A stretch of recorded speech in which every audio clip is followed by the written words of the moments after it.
Thank you, Mr. Chairman. Ambassador Haley, thank you so much for enduring almost 3 hours of questioning in such an eloquent way. I think representing North Carolina, I get to share the same television market with you when you were governor. And I must confess, I am so unbelievably impressed with your grasp of foreign policy coming from a governor to your particular position now. Being someone who loves foreign policy, there are nuances that we could trip you up each and every time with a question, and yet you've been able to masterfully answer those from either side of the aisle, so thank you. Let me drill down a little bit further because, as you know, whether it was in South Carolina or in North Carolina, there is a huge pushback for spending American taxpayer dollars on something and then having our member states vote against the United States over and over and over again. And so it's been one of those areas where I had a wonderful meeting with the UN Secretary General yesterday, who, by the way, holds you in very high regard.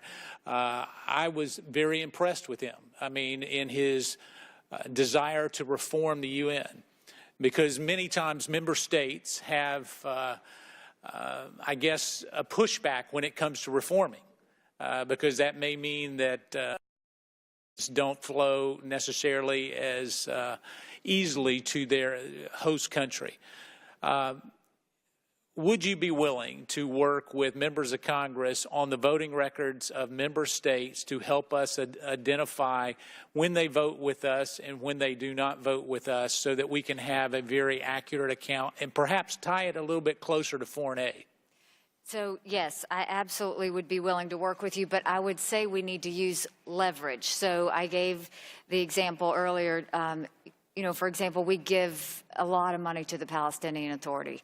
We should tell them that we can't continue to give money if they continue to have martyr payments. Right. If they continue. So if we can tie and that doesn't mean just changing it from the PLA to the PLO, because they stopped it in one and they moved it to the other. So I don't think we should do it by percentages of how much they vote with us. I think we should do it by leverage on policy issues that we can change. All right. And so we have worked up a new report with the Congressional Research Service in terms of dollars given and how they vote with us. And I was amazed to see billions of dollars going to many of these different countries, and yet when it comes to Israel, they vote with us 4% of the time.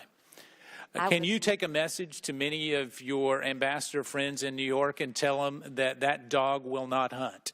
I would love that list. And so yes. The time has come. There's a new sheriff in town, and we're going to look at it very, very closely. Will you take that message back? I will take that message. I have told them that we will no longer be a pushover, and they can't take our U.S. funding for granted any longer. And I would love that list. All right. And we will get that to you. And the last thing I would say is, would you consider Israel's human rights record to be better than that of Iran? Yes.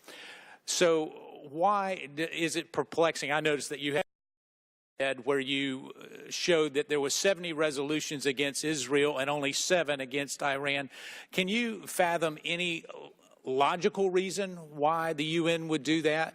Because they always have. All right. Can you take another message to them?